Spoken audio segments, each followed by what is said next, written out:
అందరికీ నమస్కారం అండి.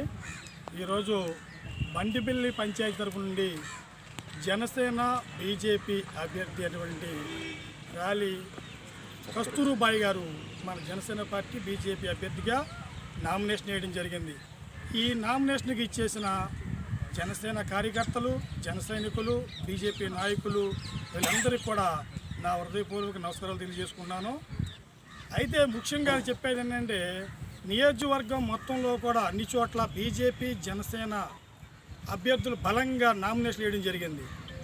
మరి ఇక్కడ లోపం ఏంటంటే వైసీపీ అధికారంలో ఉంది, గెలుచుకోవచ్చు పోటీపడి, కానీ వీళ్ళని జడిపించడం, బెదిరించడం, మరి ఇటువంటి భయభ్రాంతులకు గురి చేస్తున్నారు. ఈ ప్రభుత్వం మరి ఇంకా ఇటువంటి అరాచకాలు చేయడం చాలా దుర్మార్గంగా మరి ఎందుకు చేస్తుందనేది కూడా ప్రజలు కూడా అర్థం చేసుకుంటున్నారు.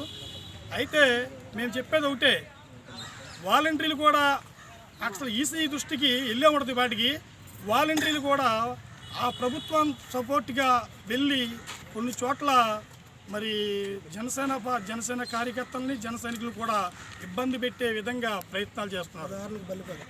బల్లిపర్లో జరిగింది, అలాగే గొలపాలంలో జరిగింది, ఈ రాత్రి గొలపాలంలో కూడా దాడులు జరిగినాయి. ఇప్పుడు ఎండపల్లిలో కూడా అదే పరిస్థితి, అలాగే మన కుర్తివేన్లో కూడా అదే పరిస్థితి. చాలా పెడన నియోజకవర్గం మొత్తం అన్ని చోట్ల ఎక్కడా లేదని చెప్పండి.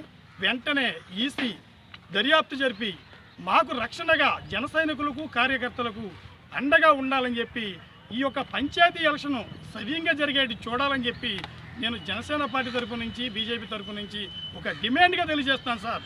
ఎందుకంటే ఇది ఆంధ్ర రాష్ట్రంలో పంచాయతీ ఎన్నికలు చక్కగా పార్టీలతో సంబంధంతో లేకుండా జరగాలని చెప్పి ఎటువంటి గుర్తు లేకుండా పెట్టిన పంచాయతీ ఎన్నికల్ని మరి ఈ ప్రభుత్వం దుర్వినియోగం చేస్తుంది, ఇబ్బందులు పాలు చేస్తుంది. ఇప్పటికైనా కళ్ళు తెరుచుకొని ఇటువంటి మరి